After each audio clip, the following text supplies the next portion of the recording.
अगर आपको दोबारा जीने का मौका मिले, वो भी हर गलती को सुधारने के साथ, तो क्या आप फिर भी वही जिंदगी चुनेंगे?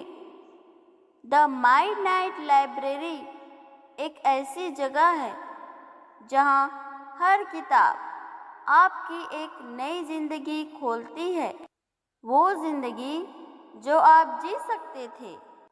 नोरा की कहानी। इस किताब की मुख्य किरदार है नोरा सिड। नोरा को लगता है कि उसकी जिंदगी बेकार हो चुकी है।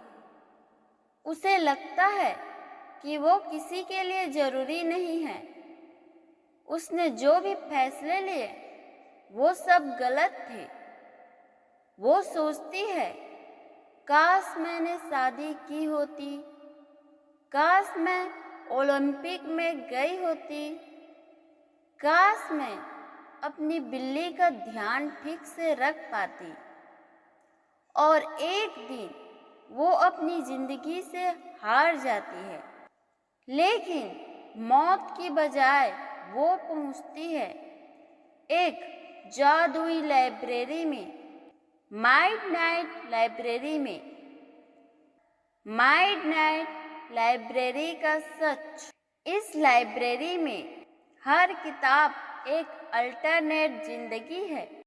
अल्टरनेट लाइफ यानी वो जिंदगी जो आप जी सकते थे अगर आपने कोई और रास्ता चुना होता। नोरा इन जिंदगियों को एक एक करके जीने लगती है। एक जिंदगी में वो सिंगर है, दूसरी में साइंटिस्ट, तीसरी में माँ बनी हुई है। हर किताब उसे एक नई दुनिया दिखाती है, लेकिन कोई भी परफेक्ट नहीं। हर जिंदगी में कोई ना कोई कमी जरूर है।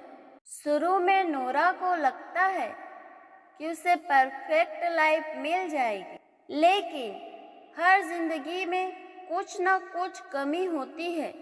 कभी फेम है पर अकेलापन है, कभी पैसा है पर प्यार नहीं है, कभी प्यार है तो परपोज नहीं है। तब नोरा को समझ आता है कि जिंदगी में परफेक्शन नहीं होता, संतुलन होता है। हम रिग्रेट क्यों करते हैं? अब सवाल उठता है, हम बार बार पछतावे में क्यों जीते हैं? क्योंकि हम सोचते हैं कि दूसरा रास्ता हमेशा बेहतर होता है। क्योंकि सोशल मीडिया हमें दूसरों की परफेक्ट जिंदगी दिखाता है और हम सोचते हैं, मैं क्यों वहाँ नहीं हूँ? क्योंकि हम कभी खुद से नहीं पूछते कि जो रास्ता हमने लिया है उसमें क्या अच्छा है। रिग्रेट का असली कारण ये नहीं कि हमने गलती की, बल्कि ये है कि हम अपनी गलती को स्वीकार नहीं करते। रिग्रेट कम करने के 3 आसान तरीके हैं। पहला, हर दिन के लिए थैंक्स बोलो। अपनी जिंदगी में जो भी चीजें हैं उनका शुक्रिया करो। छोटे छोटे पल में खुशी खोजो। दूसरा है, अगर मैं वहाँ होता। इस सोच को रोको, जहाँ हो वहीं से शुरुआत करो। हर जगह की अपनी सीख होती है। तीसरा है, गलती को सबक समझो, सजा नहीं। गलती होना ह्यूमन है, सीखना स्मार्टनेस है।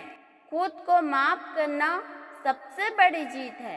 एक्सेप्टेंस का असली मतलब, नोरा ने कई जिंदगी जी, लेकिन उसे सुकून वही मिला जहां उसने खुद को अपनाया। जब नोरा मिडनाइट लाइब्रेरी से बाहर आती है तो वो पहले जैसी जिंदगी में लौटती है, लेकिन इस बार वो बदल चुकी होती है।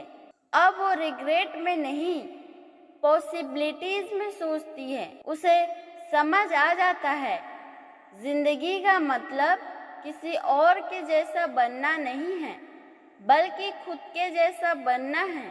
इस किताब से एक बहुत बड़ी सीख मिलती है। जिंदगी को बदलने के लिए किसी नई जिंदगी की ज़रूरत नहीं होती, बस एक नया नज़रिया चाहिए।